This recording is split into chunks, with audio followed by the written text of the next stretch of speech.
بسم الله الرحمن الرحيم. الحمد لله وكفى وسلام على عباده الذين اصطفى. أما بعد، قال الله تبارك وتعالى: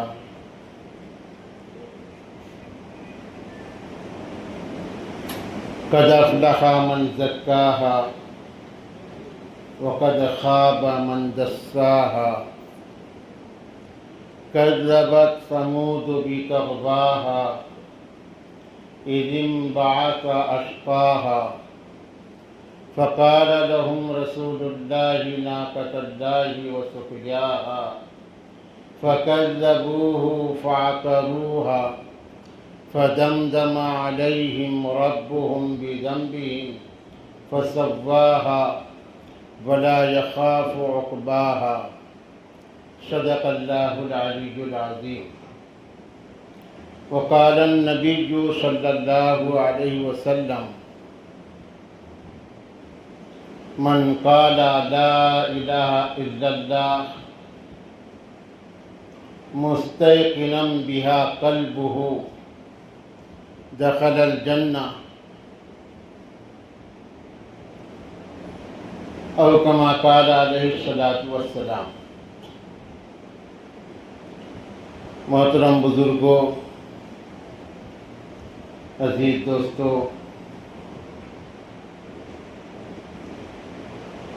ہماری یہ مجلس ذکر اور سلوک کے عنوان سے قائم ہے، چل رہی ہے، اور ابھی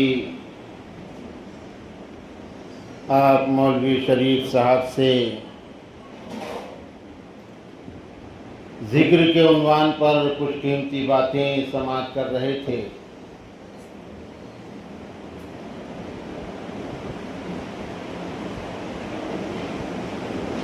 اللہ رب العالمین نے ہمیں اور آپ کو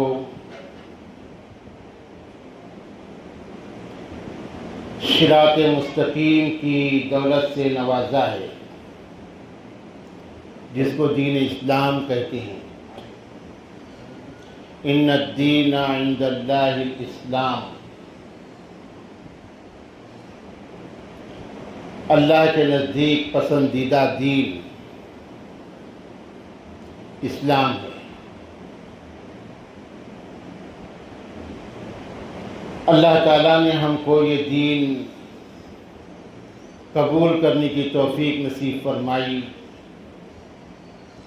خاندانی اعتبار سے مسلمان گھرانوں میں پیدا کیا. اس دین پر اپنی زندگی ڈالنا اور زندگی بھر اسلام کے مطابق عمل کرنا، یہی کامیابی کی ضمانت ہے.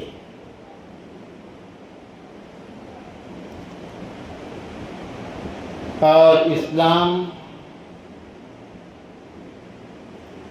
انسان کی زندگی کے تمام شعبے جات پر محیط مذہب اور اللہ رب العالمین کا دستور اور قانون ہے. پیارے آقا حضرت محمد الرسول اللہ صلی اللہ علیہ وسلم نے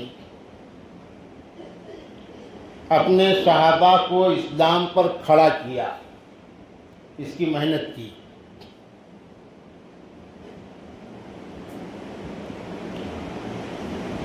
چنانچہ اللہ کے نبی صلی اللہ علیہ وسلم کا ایک صحابی ایسا تیار ہوا تھا فیض رسالت، صحبت رسالت کے فیض سے،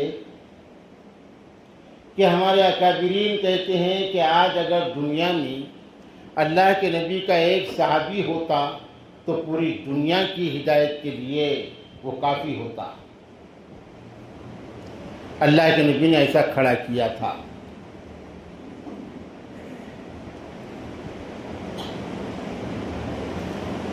صحابہ کرام رضی اللہ تعالی عنہم اجمعین کا دور گزرا، دوسرا جو دور آیا تابعین کا، تبع تابعین، ایسی دنیا آگے بڑھتی گئی۔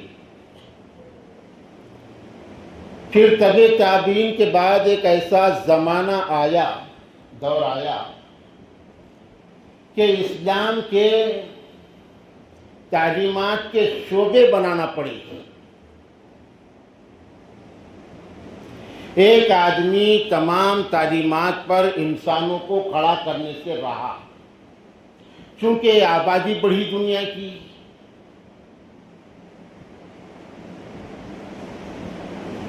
اور آبادی کے بڑھنے کے ساتھ ساتھ دنیا کے بہت سارے کام بڑھ گئے، مسائل کی نوعیتیں بدل گئی، تجارت کے خانے بدل گئے اور بڑھ گئے، ملازمت کے خانے بڑھ گئے اور بدل گئے۔ یہ ساری چیزیں ہو گئی جو دنیا کی بہرحال لوازمات تھی، ہونا تھا۔ تو اس کے لیے پھر دین کی یا اسلام کی تعلیمات کے شعبے یہ الگ الگ کرنا پڑے۔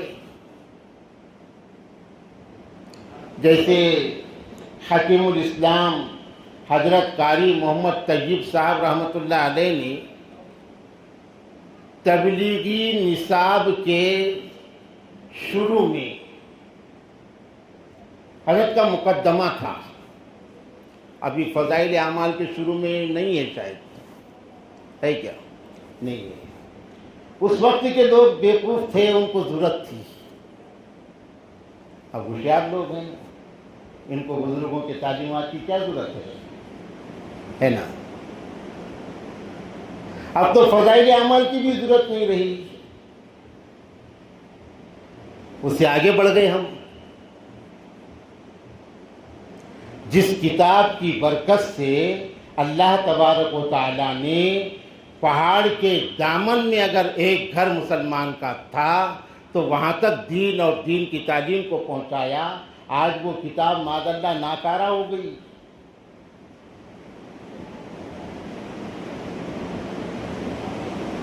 یہ بیماری ہے، بیماری میں شکر کڑوی لگتی۔ بہرحال حضرت قاری محمد طیب صاحب رحمۃ اللہ علیہ کا مقدمہ تھا، اس مقدمے میں حضرت قاری صاحب نے وَمَنْ أَحْسَنُ قَوْلًا مِّمَّنْ دَعَا إِلَى اللَّهِ وَعَمِلَ صَالِحًا وَقَالَ إِنَّنِي مِنَ الْمُسْلِمِينَ، اس آیت کی شرح میں اسلام کے تعلیمات کے شعبے جات کا ذکر کیا ہے۔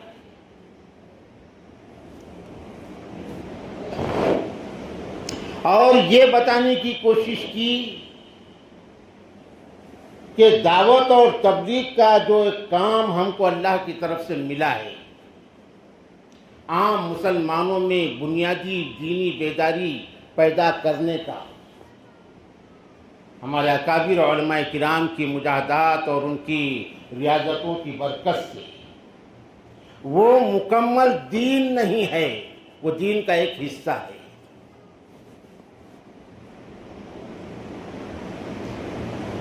تو تعلیمات اسلام کے شعبے بنے، ایک شعبہ حدیث کے میدان کا، جس کو فن حدیث کہتے ہیں علمی زبان میں۔ اب امت کا ایک طبقہ وہ صرف حدیث پر محنت کرے گا، ان میں محققین حدیث، محدثین، شیوخ الحدیث، یہ لوگ ہوں گے۔ چنانچہ ایک طبقے نے علم حدیث پر محنت کیا اور اتنی باریکی سے محنت کیا کہ انہوں نے فن اسماء الرجال ایجاد کیا۔ محدثین نے. دیکھیے آپ دین پر کتنی محنت ہوئی اور اتنی آسانی سے کچھ بھی کرنے کو کیسا جمے گا جو دل میں آیا ہو. میں نے دیکھا مجھے بڑی تکلیف ہوئی. ہمارے جنتور کے ایک بچے کا اسٹیٹس دیکھا میں نے, بہت تکلیف ہوئی. وہ مرید ہے دارالعلوم دیوبند کے پہلے مفتی کا. مہاراشٹر میں جو دارالعلوم دیوبند کا پہلا مفتی ہے وہ ان کا مرید ہے. میں نے ان کا اسٹیٹس دیکھا بچے کا کہ ایک بڈھا ہے جیسا وہ ولی ہے, ولی کامل صوفی, بڑا اللہ والا شیخ پیر مرشد. ایک بڈھا بیٹھا ہوا ہے, اس کے سامنے ایک نوجوان بیٹھا ہوا ہے. یہ بڈھے کے دل سے روشنی نکل رہی ہے اور وہ نوجوان کے دل میں جا رہی ہے. وہ نوجوان کے دل میں جا رہی ہے.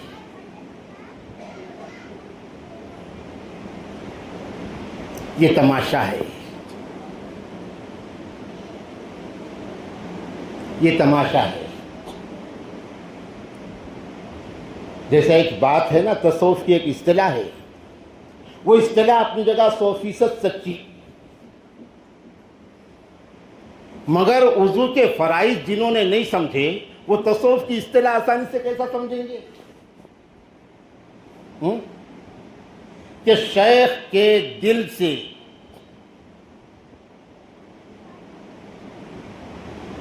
معرفت کا نور مرید کے دل میں منتقل ہوتا ہے. اس لیے شیخ کے سامنے مرید بیٹھے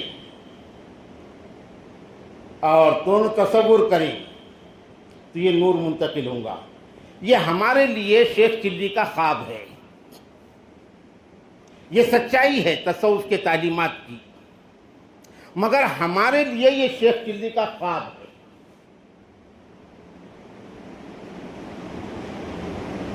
اس لیے کہ ہماری فرض نماز کا طریقہ ہی صحیح نہیں ہوا, نہ شیخ کا نہ مرید کا, تو کہاں بھی یہ مقام کا ہم تصور کر رہے ہیں.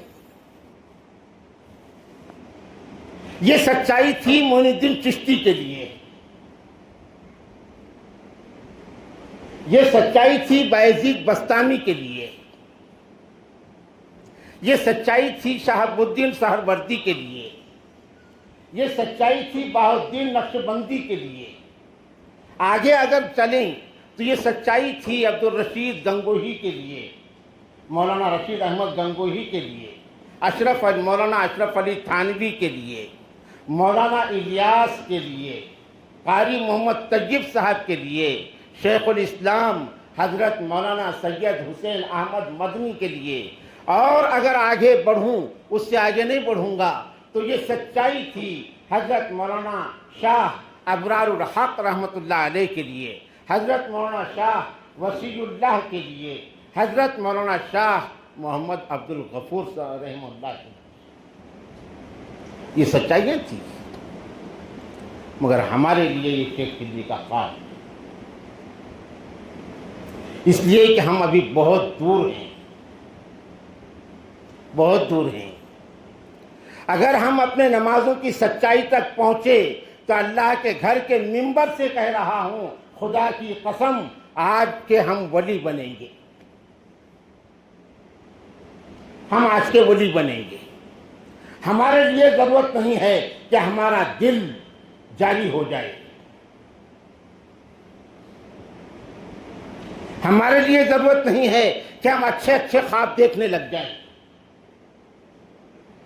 ہمارے لیے ضروری نہیں ہے کہ ہم صاحب مدار سے بات کرنے والے بن جائیں. اگر ہم نماز کی سچائی تک پہنچ گئے تو میں عرض کر رہا تھا کہ شعبہ جات بنے ایک فن حدیث, تو علماء کرام کے ایک طبقے نے علم حدیث پر محنت کی, اس میں فن اسماء الرجال ایک فن ایجاد کیا علماء نے, اور اس میں اس کا مطلب کیا ہے فن اسماء الرجال کا؟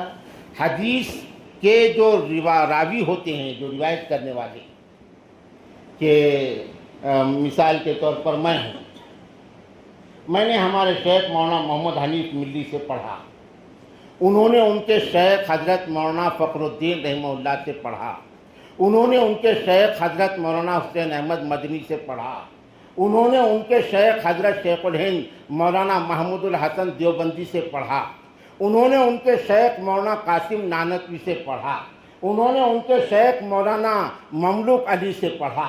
تو یہ سلسلہ اس طرح چلتا ہوا حضرت شاہ ولی اللہ محدث دہلوی تک پہنچتا ہے، اور ان سے امام بخاری تک پہنچتا ہے، اور امام بخاری سے اللہ کے نبی تک پہنچتا ہے، تو وہ عالم قرار پاتا ہے۔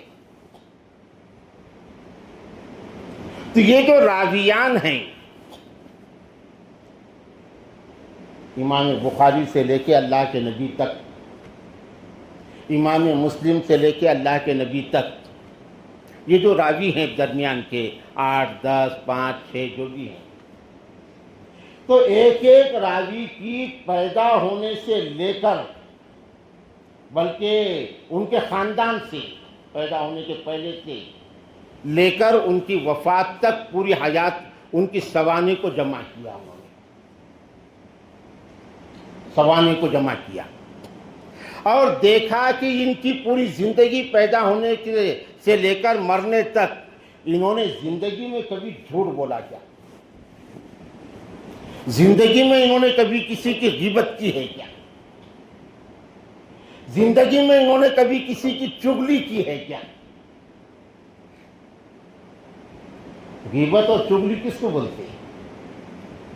میرے اندر ایک خامی ہے، برائی ہے، حقیقت میں ہے، میری برائی زید کو معلوم ہوئی، زید نے میرے پیٹھ پیچھے میری برائی کا ذکر بکر سے کیا، اس کو غیبت کہتے ہیں۔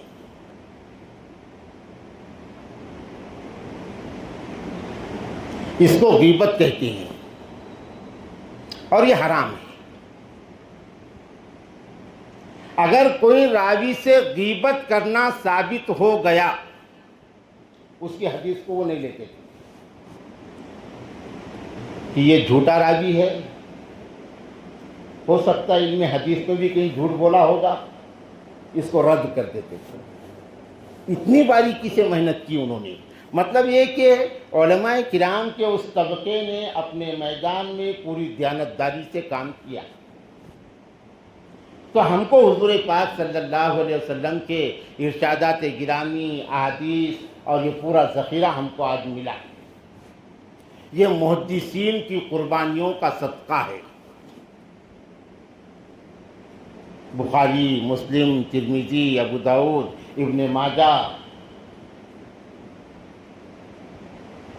نسائی اور بے شمار کتابیں، اس کا اندازہ ہے ان کی محنتوں کا، کتنا احسان ہے محدثین کا اس امت پر۔ اگر محدثین کی یہ محنت نہ ہوتی تو نہ منتخب حدیث ہوتی، نہ فضائل اعمال ہوتی،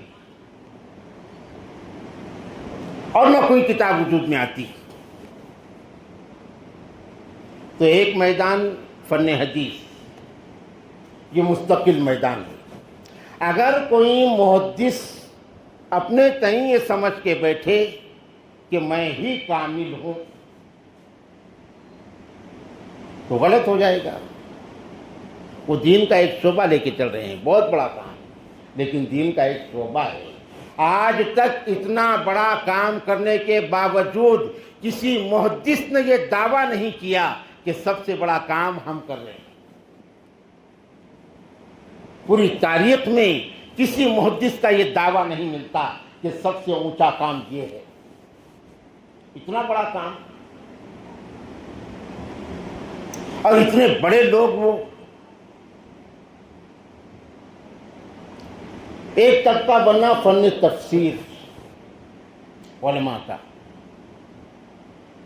انہوں نے صرف قرآن کریم پر محنت کی، قرآن کے علوم، قرآن کے معارف، قرآن کے علم کے خزانوں کو انہوں نے نکالا، جس کو مفسرین کہتے ہیں۔ ہمارے ہندوستان میں بڑے بڑے مفسرین گزرے ہیں۔ حضرت ماہینی رحمت اللہ علیہ، بمبئی میں جن کی مزار ہے، ماہم ہے نا بمبئی میں، ماہم علاقہ، وہاں جو درگاہ ہے بزرگ کی، حضرت ماہینی بہت بڑے مفسر تھے وہ ہندوستان کے پہلے دور سے۔ تفسیر ماہینی چھپی، ان کی تفسیر ابھی میرے پاس ہے، تفسیر ماہینی۔ بہت بڑے مفسر گزرے ہیں، اور آج سے تقریباً 700-800 سال پہلے ہندوستان میں تو ایک بڑے طبقے نے علم تفسیر پر محنت کی، وہ مفسرین کہلائے۔ ہزاروں تفسیریں لکھی گئی، فارسی میں، عربی میں، اس کے بعد وہ ذخیرے کو اردو میں منتقل کیا گیا، لیکن تاریخ میں کہیں بھی یہ بات نہیں ملے گی کہ کسی مفسر نے یہ دعویٰ کیا کہ سب سے اونچا کام یہ ہے جو ہم کر رہے ہیں۔ اتنا بڑا کام۔ ایک میدان ہے فقہ کا، علماء فقہ، انہوں نے قرآن، حدیث اور صحابہ کرام کی زندگیوں کو سامنے رکھ کر مسائل کا استنباط کیا ہے۔ تو مسائل سارے ہم کو ملے، وضو کیسے ہوگا، کیسے ٹوٹے گا، کیسے مکروہ ہوگا، کیسے سب سے صحیح اور اچھا ہوگا، نماز میں کیا فرض ہے، کیا واجب ہے، کیا سنت ہے، کیا مستحب ہے، نماز ٹوٹے گی کیسے، مفسدات کیا ہیں نماز کے، نماز مکروہ کیسے ہوگی، مکروہات کیا ہیں، زکوٰۃ کب فرض ہوگی، زکوٰۃ کس کو دینی ہوگی، زکوٰۃ کیسے نکالنی ہوگی، سارے باریک باریک مسائل۔ روزہ کس پر فرض ہے، کس کو معاف ہے، کس سے ساقط ہوگا، یا کس کو بعد میں رکھنا پڑے گا، پورے باریک مسائل۔ روزہ ٹوٹے گا کیسے، مکروہ ہوگا کیسے، حج کے مسائل، حلال حرام کے مسائل، یعنی تجارت کیسے کرنا، تجارت میں کیا صحیح ہے، کیا غلط ہے، حرام مال کس کو کہتے ہیں، حلال مال کس کو کہتے ہیں۔ سب سے زیادہ اہم باب اسلام کی تعلیمات میں حلال اور حرام کا ہے، سب سے اہم باب۔ اگر وہ باب صحیح ہو گیا تو باقی کی چیزیں آسانی کے ساتھ میں طے ہوں گی۔ دل کو صحیح خون ملے گا، دل کو خون ملا تو انسان کی زندگی صحیح چلے گی، اور دل کو اگر صحیح خون نہیں ملتا تو پھر پریشانیاں آتی، تکلیف ہوتی، پیچھے تکلیف ہوتی، دل کی دھڑکن میں تھوڑی تبدیلی آ جاتی، پھر انسان جو ہے چیک کرتا، پھر اس کی ایک رگ بند ہے، 2 رگ بند ہے، یہ معلوم ہوتا، پھر اس کے جو طریقے علاج ہے وہ سب کرنا پڑتا دل کو صحیح کرنے کے لیے۔ تو دل کو صحیح خون پہنچنا، جسمانی انسان کے جسمانی دل کو صحیح خون پہنچا تو انسان کی زندگی صحیح گزرتی ہے، اور انسان کے جسمانی دل کو اگر صحیح خون نہیں پہنچا تو انسان کی زندگی میں مشکلات پیش آتی ہیں۔ ایسے ہی انسان کے روحانی دل کو صحیح خون پہنچا تو اس کی روحانی اور مذہبی زندگی وہ صحیح گزرتی ہے، پھر لا الہ الا اللہ کی ضرب بھی یعنی کار کرتی ہے، اثر کرتی ہے، پھر نماز کے سجدے بھی اثر کرتے ہیں، اس کی نمازیں بھی اثر کرتی ہے، اس کی تلاوت بھی اثر کرتی ہے، ذکر و اذکار بھی اثر کرتا ہے، دین کی بات سنا تو وہ بھی اثر انگیز ہوتی ہے، یہ ساری چیزیں اس پر اثر کرتی ہے۔ اس کا روحانی دل اگر صحت مند بن گیا، اب بظاہر روحانی دل کو صحت مند بنانے کے لیے بہت ساری کوششیں چل رہی ہے، یہ ایک عنوان ہے، اس پر آئیں گے ہم۔ تو علم تفسیر پر محنت کی ایک طبقے نے فقہ پر محنت کی اور سارے مسائل کا استنباط کیا، تو محدثین، مفسرین، فقہا۔ ایک طبقے نے عقائد پر محنت کی، اللہ اس کے تعلق سے کیا عقائد ہونا چاہیے ہمارے، اللہ کون ہے، کیسا ہے، کب سے ہے، کب تک رہے گا۔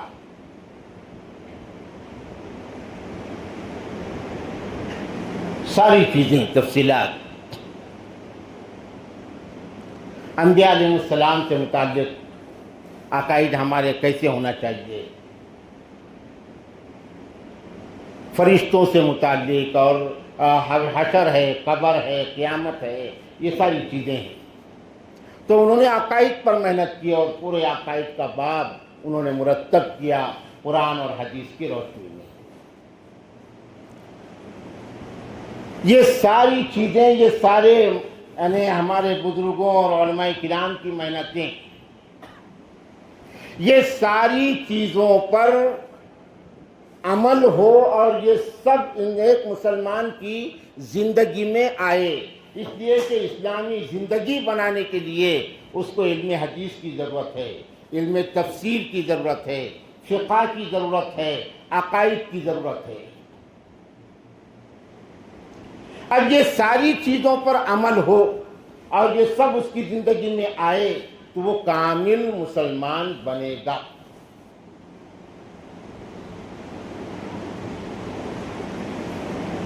تو اس پر لانے کے لیے ایک طبقہ آخری یعنی تبع تابعین کے بعد اللہ کی طرف سے وجود میں آیا، اور اس طبقے نے صرف انسان کے دل کو اپنا عنوان بنایا۔ انہوں نے مسائل وغیرہ اس پر تو دوسرے محنت کر رہے ہیں، انہوں نے انسان کے دل کو عنوان بنایا کہ یہ دل بن جائے، اس کو پورا صحیح خون پہنچے، روحانی خون۔ تو یہ ساری چیزیں پھر اس کے اندر اترنا آسان ہو جائے گا۔ حدیث کی روشنی، تفسیر کی روشنی، فقہ کے مسائل، عقیدے کی پختگی، یہ سب صحیح ہو جائے گا۔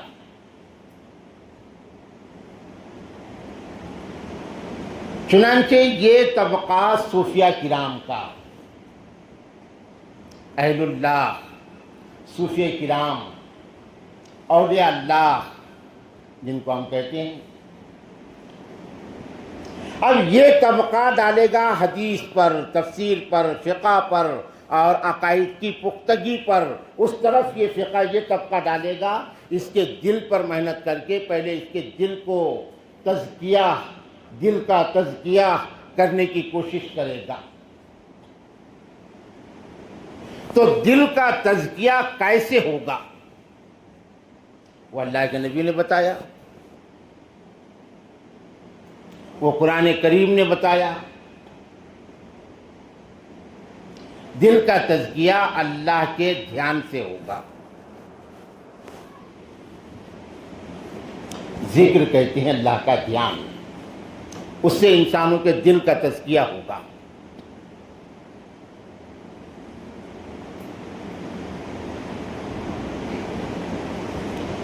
بخار کی گولی سب بخار میں نہیں چلتی،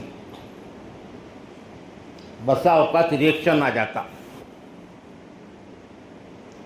اور بسا اوقات بخار کی حالت میں انجیکشن دے دیا جائے تو انسان کی جان کا بھی خطرہ لاحق ہو جاتا۔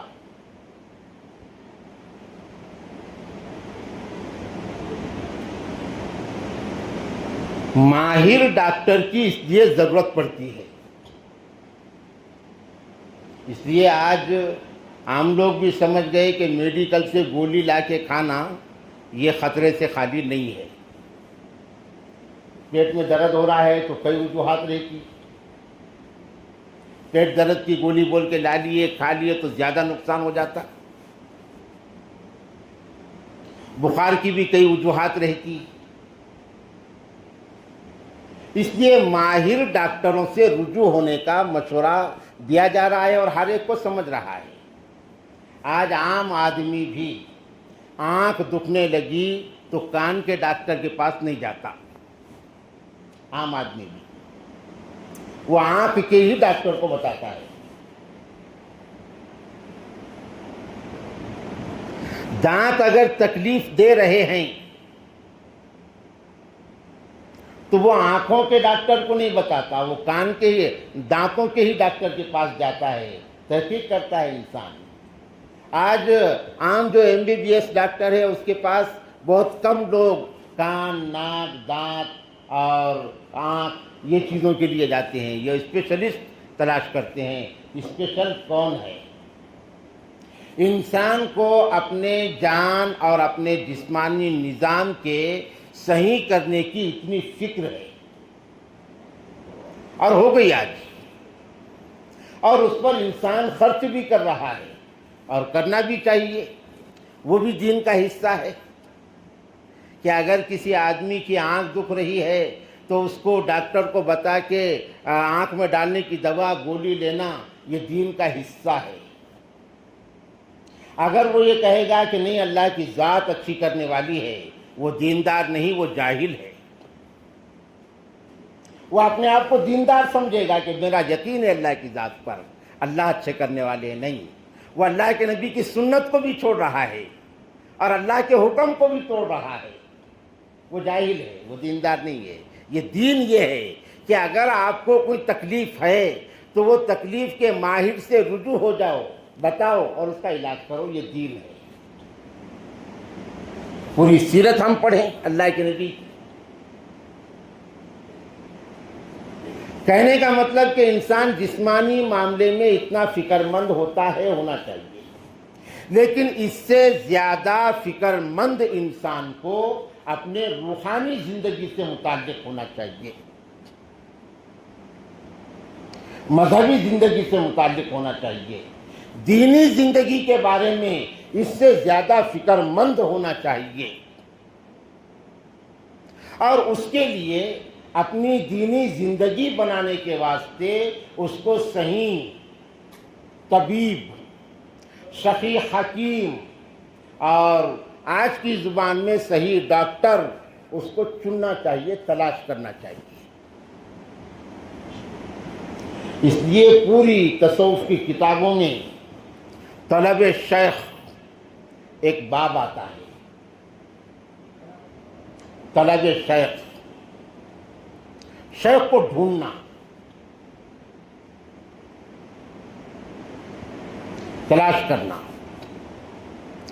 تو صاحب کرامت نہیں دیکھنا کہ میرا شیخ کون آدمی کو مکھی بنا دیتا، وہ کامل ہے۔ میرا شیخ پانی پر چلنے والا ہے تو وہ کامل ہے، یہ نہیں دیکھنے کا ہے۔ پانی پہ تو شیطان بھی چلتا ہے۔ میرا شیخ ہوا پہ چلتا ہے، زمین پہ پیر نہیں ٹکتے ویسا چلتا ہے، تو یہ اس کے کامل ہونے کی علامت نہیں ہے۔ پوری کتابوں میں ہم پڑھیں تصور،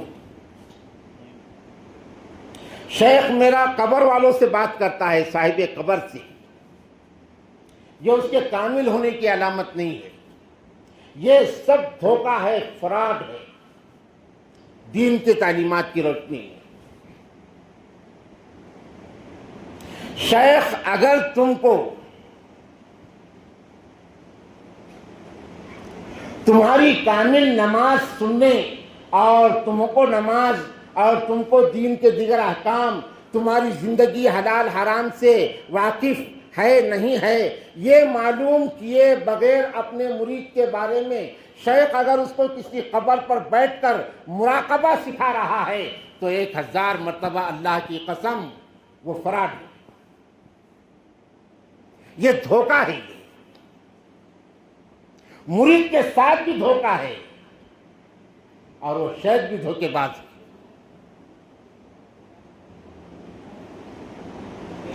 اس لیے کہ تصوف کا مقصد یہ ہرگز نہیں ہے کہ آپ قبر والوں سے بات کریں، آپ کا دل دھڑکنے لگ جائے، چپ تو بھی گلے ملتے تو دل کو اپنے یوں کرتے، ناٹک ہے سب۔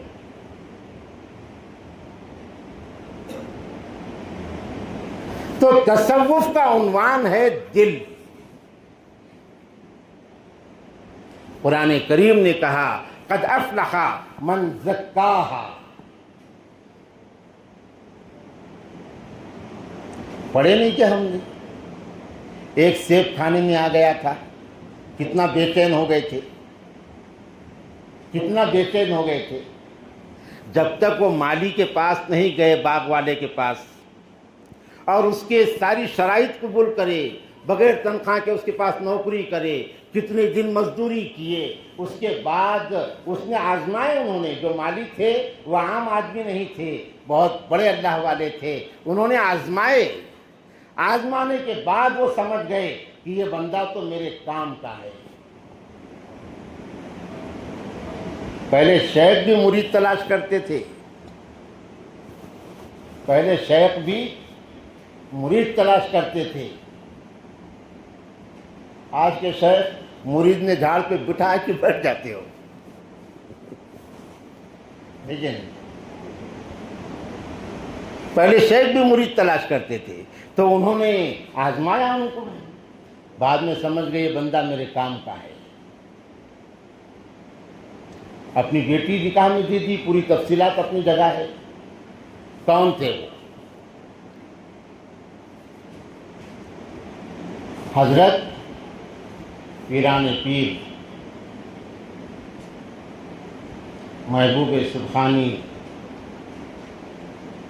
قطب ربانی، غوث سمدانی، حضرت شاہ عبد القادر جیلانی رحمۃ اللہ علیہ کے والد تھے، والد تھے۔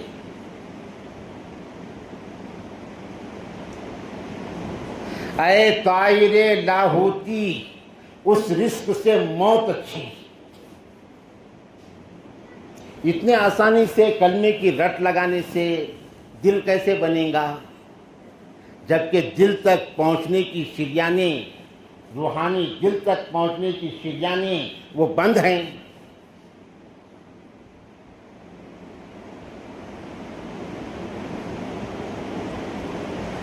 افضل الناس بعد الانبیاء بالتحقیق ابو بکر الصدیق رضی اللہ تعالی عنہ، ہم خطبے میں سنتے جمعہ کی، میری امت میں نبیوں کے بعد سب سے افضل انسان دنیا میں وہ ابو بکر ہے، وہ ابو بکر ہیں، اور وہ ابو بکر اپنے گھر میں پڑی ہوئی ایک کھجور کھا لیتے ہیں شدت بھوک میں، اور اس کے بعد بے چین ہو جاتے ہیں کہ میرے گھر میں تو بیت المال بھی آتا تھا، ہو سکتا بیت المال کی کھجور پیٹ میں چلی گئی، پھر انگلیاں منہ میں ڈال کے نکال رہے ہیں۔ کتنا اہتمام! آج تو یہ چیپٹر نکل گیا ہماری زندگی سے۔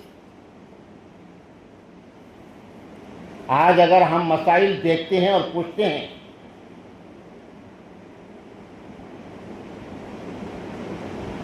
تو وضو کا بچا ہوا پانی کھڑے رہ کے پینا کہ بیٹھ کے پینا ہے مسئلہ اپنی جگہ، مگر وہ مسائل جو ہماری زندگی میں خون جس کے وجہ سے بن رہا ہے اور جسم کا گوشت جس کی وجہ سے بن رہا ہے، یہ جو مسائل ہیں یہ ہمارے پاس سے نکل گئے زندگی میں سے۔ آج اے طائر لاہوتی، اس رزق سے موت اچھی۔ موت فٹ پاتھ پہ زندگی گزرنے والے کو بھی آئی اور پوری دنیا پر حکومت کرنے والے کو بھی آئی۔ موت سے کس کو رستگاری ہے؟ آج ان کی، کل ہماری باری ہے۔ مگر حب الشیء یعمی و یسم، انسانوں کو دولت کی ہوس، شہرت کی بھوک اور دنیا کی لالچ یہ اندھا کر دے رہی ہے، اور یہ ہوس، یہ لالچ اور یہ بھوک میں وہ پھر تمیز نہیں کر رہا ہے کہ یہ گھونٹ اور یہ لقمہ یہ کیسا ہے، یہ کیسا ہے۔ یہاں وہ تحقیق نہیں کر رہا ہے، اور یہ ساری چیزیں ہمارے جسم کا حصہ بن رہی ہیں،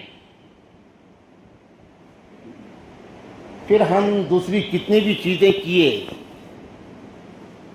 تو اس میں کیا اثر پڑنے والا؟ ہم خوش اپنی جگہ پہ، اپنی گردن جھکا کے دل پہ نظر رکھ کے خوش کہ میں مراقبہ کر رہا ہوں، مگر اخلاق نہیں بن رہے ہیں، عادتیں نہیں سدھر رہی ہیں۔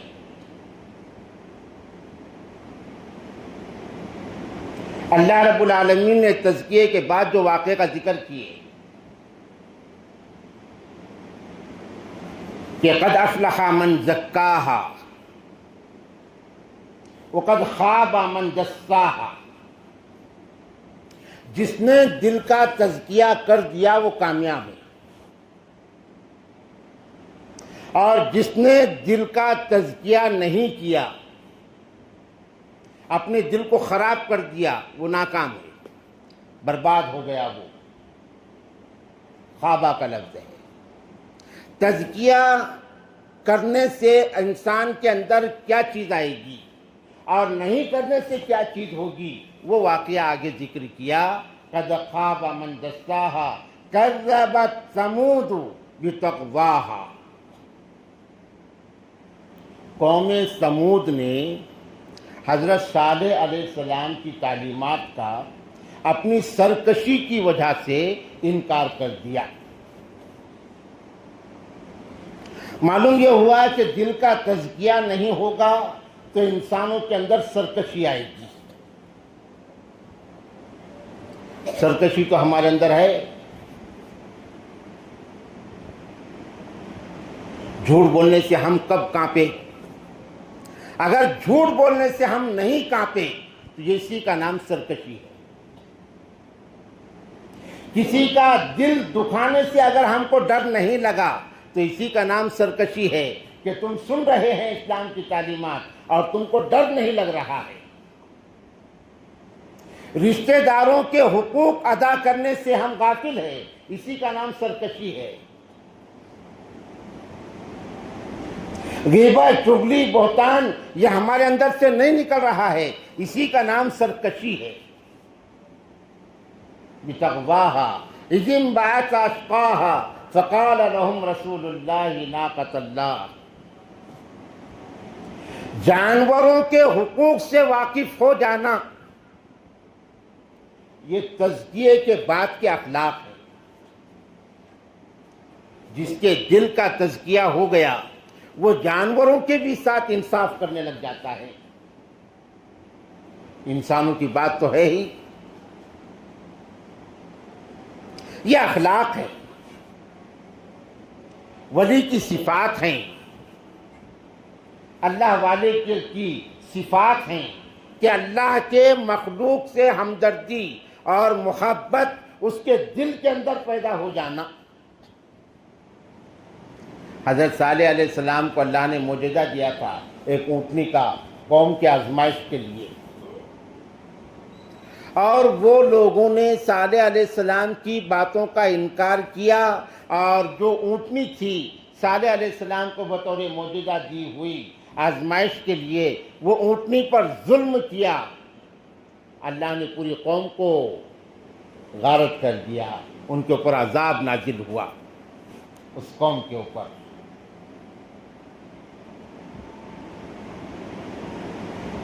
تو تصوف کو سمجھنا یہ بہت مشکل ہے، اور تصوف پر چلنا یہ بہت آسان ہے۔ اللہ کے نبی صلی اللہ علیہ وسلم کے پاس صحابہ کرام بیٹھے ہوئے تھے، ہمیشہ صحابہ بیٹھتے تھے آپ کی صحبت میں، اللہ کے نبی کی صحبت میں، اور دین سیکھتے تھے۔ حضور صلی اللہ علیہ وسلم کی بات، تو کجا من کجا، وہ تو مثال آ ہی نہیں سکتی ہے نا۔ تصویر تیری جامع کمالات بنا کر، تصویر تیری جامع کمالات بنا کر، دانستہ مصور نے قلم توڑ دی ہے۔ یہ اللہ کے نبی کی ذات، لیکن وہاں بھی یہ مثال نہیں ملتی کہ اللہ کے نبی کا صحابی ایسا بیٹھا ہوا ہے اور اللہ کے نبی صلی اللہ علیہ وسلم کے سینے مبارک سے وہ روشنی کے اپنے دل میں منتقل ہونے کا تصور کر رہا ہے، دوسرا کچھ نہیں، خالی بیٹھے ہوئے ہیں۔ وہاں بھی نہیں ملتی ہے مثال کہ صحبت میں بیٹھے ہوئے ہیں تو سیکھنا سکھانا چالو ہے، خالی بیٹھے ہوئے نہیں ہیں۔ اور یہاں چپی چام اپنا کیا تماشا ہے، وہ مثال وہاں بھی نہیں ملتی۔ یہاں تک کہ صحابہ کو جو کام ہوتا تھا آپس میں،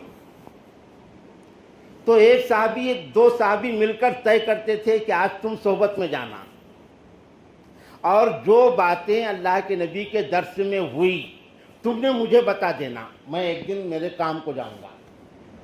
مسائل رہتے نا گھر کی بھی، پھر کل میں جاؤں گا صحبہ میں، درس کی مجلس میں، صحبت میں، اور جو باتیں اس دن ہوں گی تو میں آپ کو بتا دوں گا۔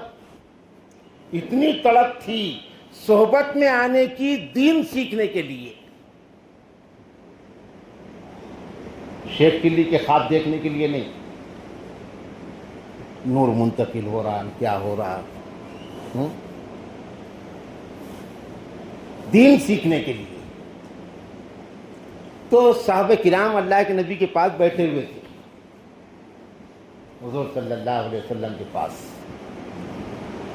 اور اچانک اللہ کے نبی صلی اللہ علیہ وسلم صحابہ کے پاس سے اٹھ کے، وہاں ایک باغ تھا پڑوس میں، وہ باغ میں چلے گئے، لیکن صحابہ سمجھے نہیں کہ اللہ کے نبی کہاں گئے، اب آئیں گے، جب آئیں گے۔ اب وہ صحابہ کرام تھے، حضور صلی اللہ علیہ وسلم ذرا اگر نظر نہیں آتے تو صحابہ بے چین ہو جاتے تھے۔ محبت تو ہونا چاہیے شیخ سے، سچے مریدین کا سچے شیخ سے والہانہ عقیدت اور محبت، یہ نبی کریم صلی اللہ علیہ وسلم اور صحابہ کرام کی سنت ہے۔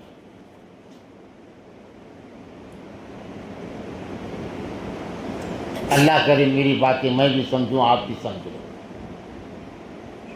تو صحابہ بے چین ہو گئے، پورے صحابہ پھیل گئے اللہ کے نبی کو دیکھنے کے لیے۔ حضرت ابو ہریرہ رضی اللہ تعالی عنہ تھے اللہ کے نبی کے پاس، وہ بھی پھیل چلے گئے، انہوں نے روایت کی حدیث۔ تو ایک باغ تھا، تو ابو ہریرہ وہ باغ کے پاس گئے، اس میں اس کو پوری فصیل تھی، اطراف سے باؤنڈری، کہیں سے جگہ ہے کہ اس کے اندر جانے کی باغ میں۔ تو دیکھے انہوں نے ایک جگہ کیاری ہے کی، اور وہاں سے پانی جا رہا ہے باغ کے اندر۔ تو حضرت ابو ہریرہ اللہ کے نبی کو تلاش کرنے کے لیے وہ چھوٹی سی، ہم کیا بولتے ہیں اس کو، مہری بولتے نا، ہاں، اس میں سے اپنے آپ کو سکڑ کے اس کے اندر سے چلے گئے، باغ میں سکڑ کے اس میں سے چلے گئے اندر۔ اندر گئے، تھوڑا دیکھے تو اللہ کے نبی بیٹھے ہوئے سامنے، خوش ہو گئے حضرت ابو ہریرہ، ان کے خوشی کا انداز نہیں۔ چنانچہ اللہ کے نبی صلی اللہ علیہ وسلم نے ابو ہریرہ کو دیکھا تو اللہ کے نبی بھی بڑے تعجب میں کہا، ابو ہریرہ تم یہاں کیسے آ گئے؟ کہا کہ اللہ کے نبی آپ ہمارے درمیان بیٹھے ہوئے تھے، ہم آپ سے فیض حاصل کر رہے تھے، اچانک آپ اٹھے اور چلے گئے، ہم سب پریشان ہو گئے کہ آپ کہاں گئے۔ نئے نئے شکوک اور شبہات ہمارے دل میں آنے لگے، اچانک کہاں چلے گئے؟ تو سب آپ کو تلاش کر رہے ہیں، میں بھی تلاش کرتے کرتے یہاں آ گیا۔ حضور صلی اللہ علیہ وسلم اپنے ساتھیوں کی اس یعنی محبت بھری کیفیت سے بڑے خوش ہو گئے، اور یہ ہوتا ہے، اس کو بولتے ہیں توجہ۔ خالی بیٹھے بیٹھے آنکھ بند کرنے سے وہ توجہ نہیں رہتی، اس کو بولتے ہیں توجہ۔ اللہ کے نبی صلی اللہ علیہ وسلم ضرورت کو گئے، تو ضرورت کو جانے سے پہلے حضرت عبداللہ ابن عباس نے پانی لے جا کے رکھ دیے آپ کے ضرورت کے لیے۔ اللہ کے نبی گئے، دیکھے تو یہاں پانی موجود ہے، فارغ ہو کے آئے تو حضرت عبداللہ ابن عباس نے پانی رکھ دیے وضو کے لیے۔ اللہ کے نبی نے دیکھے پانی تو ماشاءاللہ یہاں بھی عبداللہ نے رکھ دیے، بڑے خوش ہو گئے۔ حضرت عبداللہ ابن عباس نے وضو کرایا، وضو کرایا۔ عبداللہ ابن عباس ہمیشہ اللہ کے نبی صلی اللہ علیہ وسلم کی خدمت میں رہتے تھے اور علم حاصل کرتے تھے ہمیشہ، ایسا کبھی کبھار نہیں۔ تو خوش ہو گئے اللہ کے نبی صلی اللہ علیہ وسلم، اور فوری وہاں دعا دے دی، اللہم علمہ الکتاب والحکمہ، اے اللہ ابن عباس کو قرآن اور حدیث کا علم دے دے۔ صحابہ کرام میں پہلے مفسر بنے، اس کو کہتے ہیں توجہ۔ یہ برسوں کے بعد ملتی ہے، اچانک نہیں ملتی۔ برسوں اپنے شیخ کی صحبت میں دین سیکھنے کی نیت سے رہیں اور اپنے شیخ سے دین سیکھیں، کوئی لمحہ اس عرصے میں آ جاتا ہے اور پھر آپ کے کسی عمل اور خدمت کی برکت سے، شیخ کے توسط سے اللہ تبارک و تعالی ایسے دعائیہ الفاظ نکال دیتے ہیں، شیخ کی زندگی، مرید کی زندگی بن جاتی ہے، استاذ کی دعا مل جاتی، ماں باپ کی دعا مل جاتی، خدمت پر انسان بڑا بن جاتا ہے، وہ الگ چیز ہے۔ تو اللہ کے نبی صلی اللہ علیہ وسلم خوش ہو گئے اور حضرت ابو ہریرہ کے پاس اپنی دونوں جوتیاں دیے، دونوں جوتیاں نالین ابو ہریرہ کے پاس دیے شہادت اور دلیل کے لیے، اور کہا کہ ابو ہریرہ جاؤ، جو بھی آپ کو ملے ان کو میری طرف سے یہ پیغام سنا دینا، من قال لا الہ الا اللہ دخل الجنہ،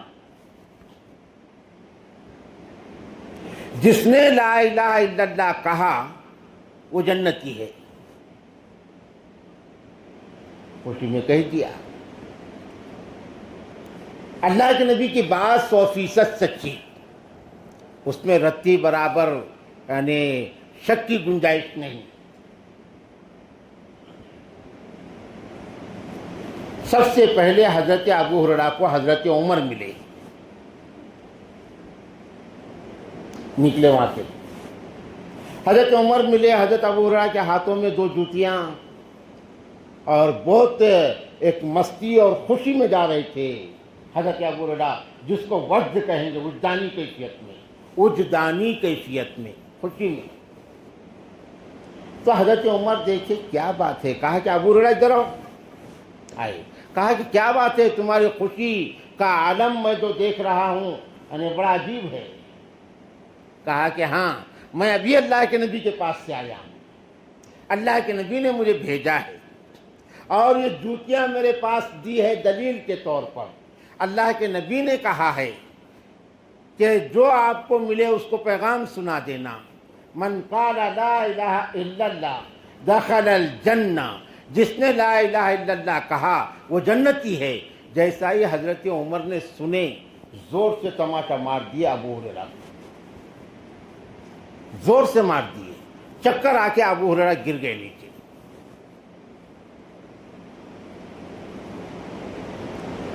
اللہ کے نبی کی جوتیاں بتائی تھی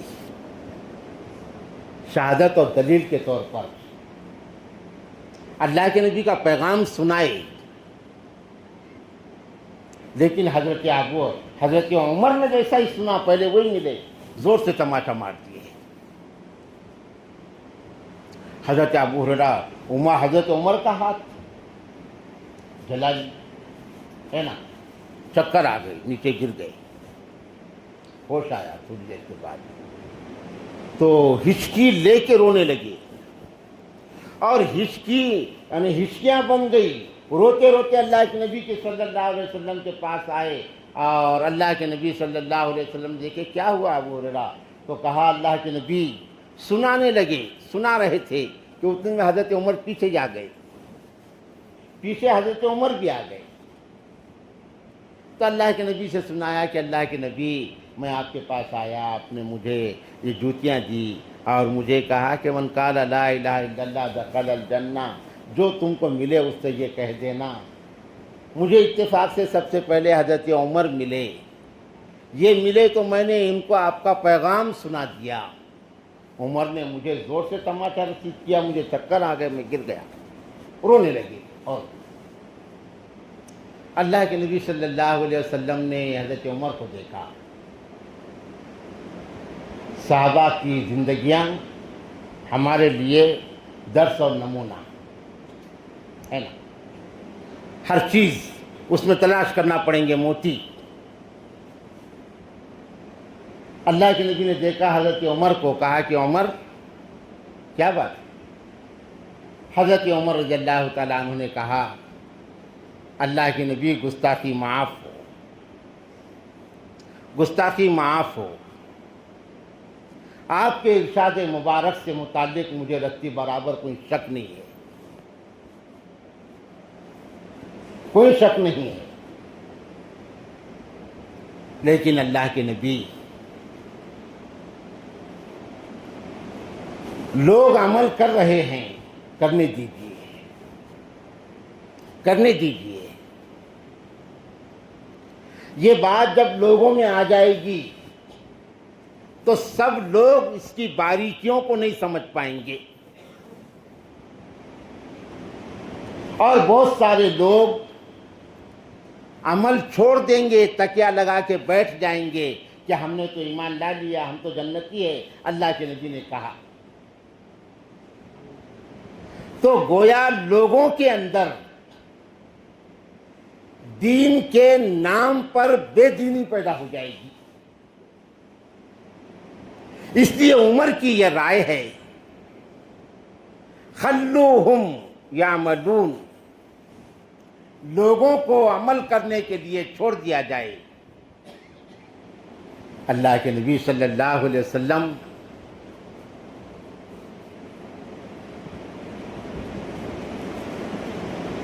سارے علوم کا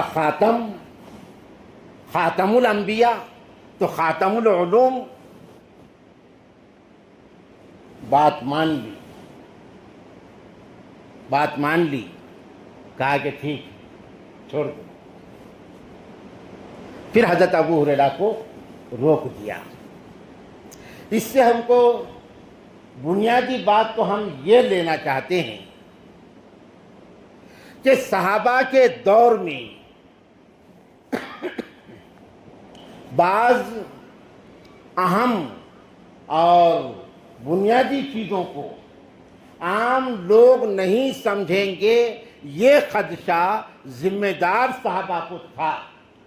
اس لیے انہوں نے ایسی باتیں اس دور میں عام کرنا مناسب نہیں سمجھا جس سے غلط فہمی ہو اور لوگ بنیادی کاموں سے رک جائیں۔ معلوم کیا ہوا کہ کلم الناس علی قدر عقولہم، یہ دین کا ایک اصول ہے، ضابطہ ہے کہ انسانوں کے عقل کے معیار کے لحاظ سے ان کے سامنے دین کی بات کرنا چاہیے، تو دھیرے دھیرے ان کے اندر دین آئے گا۔ بخاری شریف کے اندر ہے، عالم ربانی کس کو کہتے ہیں؟ تو حضرت امام بخاری نے لکھا ہے الذی یربی الناس بصغار العلوم قبل کبارہ۔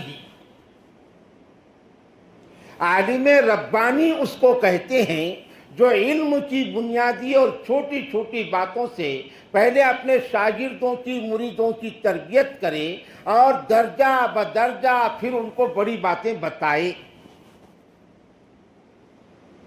امام بخاری رحمۃ اللہ علیہ کے اس تشریح کے تناظر میں وہ استاد یا وہ شیخ، استاد اور شیخ ہونے کا اہل نہیں بن سکتا، حدیث کی بات ہے، اہل نہیں بن سکتا جو اپنے مرید اور اپنے شاگرد کے بنیادی اسلامی زندگی کو اس کو سکھانے سے پہلے اور اس کی خبر گیری سے پہلے وہ اپنے شیخ کو صاحب کرامت بنانے کی کوشش کرے یا اپنے مرید کو صاحب کرامت بنانے کی کوشش کرے۔ بہرحال بزرگوں اور دوستوں، اور بہت ساری تفصیلات ہیں اس حدیث کی، انشاءاللہ ہم کسی موقع پر اس کو سمجھنے کی کوشش کریں گے۔ ہمارے اپنے شہر جنتور میں یہ جو مجالس ہیں، یہ ہمارے اکابر علماء دیوبند کا فیض ہے، اور یہ فیض ہمارے اپنے علاقے میں قطب دکن حضرت مولانا محمد عبد الغفور صاحب رحمہ اللہ کے توسط سے آیا ہے۔ میں اگر حضرت مولانا محمد عبد الغفور صاحب رحمۃ اللہ علیہ کا مجاز اور اجازت یافتہ ہونے کی آڑ میں اگر کچھ غلط کروں گا تو اس کا الزام مولانا عبد الغفور صاحب پہ نہیں آئے گا، وہ میرا اپنا ذاتی قصور رہے گا۔ محمد الرسول اللہ کا کوئی امتی اگر شرک کر رہا ہے، اس کا الزام محمد الرسول اللہ پہ نہیں آئے گا، وہ اس کا اپنا ذاتی قصور رہے گا۔ بہرحال ہمارے پاس یہ علماء دیوبند کا فیض حضرت مولانا محمد عبد الغفور صاحب رحمۃ اللہ علیہ کے توسط سے آیا ہے۔ وہ اکابرین دیوبند کے معتمد اور قابل اعتماد قرار پائے اور ان سے اللہ نے کام لیا۔ کرناٹک، آندھرا، مہاراشٹر کا بڑا حصہ حضرت نے تصوف اور ذکر اور سلوک کے عنوان سے کام کیا ہے۔ ہمارے پاس الحمدللہ یہ کام چل رہا ہے۔ اللہ کرے یہ کام صحیح نہج اور صحیح طریقے پر یہ کام ہمارے پاس چلے اور قائم رہے، اور اللہ تعالیٰ ایسے نوجوان، ایسے ذمہ دار ساتھیوں کو کھڑا کرے جو صحیح نہج پر چلانے کے لیے اپنی جانی، مالی اور ہر قسم کی وقت کی قربانی دینے کے لیے تیار ہو جائیں۔ اللہ تبارک و تعالیٰ یہ ساری چیزوں کو ضائع کرنے والے نہیں ہیں۔ ان اللہ لا یضیع اجر المحسنین، صحیح ڈھنگ سے کام کرنے والوں کے اجر اور ثواب کو اللہ تبارک و تعالیٰ ضائع نہیں کرتے۔ اللہ سے دعا ہے اللہ تعالیٰ ہم تمام کو اس اہم اور مبارک کام سے جوڑے رکھے اور مربوط رکھے، اور صرف اللہ کو پانے کی نیت سے اور محمد الرسول اللہ صلی اللہ علیہ وسلم کے اتباع کی نیت سے ہم اس کام میں لگے رہیں۔ باقی کوئی شخصیت پرستی نہیں اور کوئی قبر پرستی نہیں اور کوئی چیز نہیں، باقی کوئی چیز سے ہم کو کوئی سروکار نہیں۔ اللہ تعالی ہم تمام کے حق میں دین اور دنیا کی خیر کا، بھلائی کا فیصلہ کرے۔ یہ مجلس آپ کی مشائخ کے مسجد میں ہر ہفتہ ہوتی، اور یہاں کے کچھ ہمارے ساتھی ہر ہفتہ شریک رہتے، اور اتنے ساتھی آپس میں کھانا بھی بناتے، مجلس کے بعد کھانا بھی کھاتے۔ الحمدللہ ایک لمبے عرصے تک یہ سلسلہ چلا، لیکن مشائخ کے مسجد کا کام شروع ہوا اور وہ کام کی وجہ سے پھر جیسا یہ سلسلہ کچھ دنوں کے لیے بند ہو گیا تھا، اس میں اچھا لمبا عرصہ گزر گیا۔ بعد میں احساس ہوا پھر کچھ ساتھیوں کو کیا سر نو اس کو شروع کریں گے، تو بہرحال وہ ایک سلسلہ شروع کرنے کے لیے کبھی مشائخ میں ہو کبھی یہاں پر ہو، لیکن اپنے یہاں جو سلسلہ آپ کا شروع ہوا ہفتے واری کہ کچھ ساتھی جمع ہوں آپس میں اور 10-15 منٹ فضائل اعمال یا پھر منتخب حدیث کوئی کتاب کی تعلیم کر لیں، فضائل ذکر وغیرہ اور ذکر جہر ہو اور جامع دعا کی جائے۔ آج امت کے لیے دعاؤں کی بڑی ضرورت ہے، تو ہر ہفتہ یہ سلسلہ یہاں سے انشاءاللہ چالو رہے گا اور اس میں آپ محلے والے نوجوان وغیرہ شرکت کرنے کی کوشش کریں۔ ہماری ماہانہ مجلس الحمدللہ ہمارے پاس ہوتی ہے ہر مہینہ سلیمانی مسجد میں، اور اس کے لیے بھی تمام ساتھی بڑھ چڑھ کر آگے بڑھتے ہیں، حصہ لیتے ہیں۔ اب وہ مجلس ہماری 24 کو ہے کیا 11 جولائی کو انشاءاللہ وہ مجلس ہے۔ آپ تمام احباب اس کی دعوت بھی چلائیں، دوست احباب کو بھی لانے کی کوشش کریں اس مجلس میں۔ وآخر دعوانا الحمدللہ۔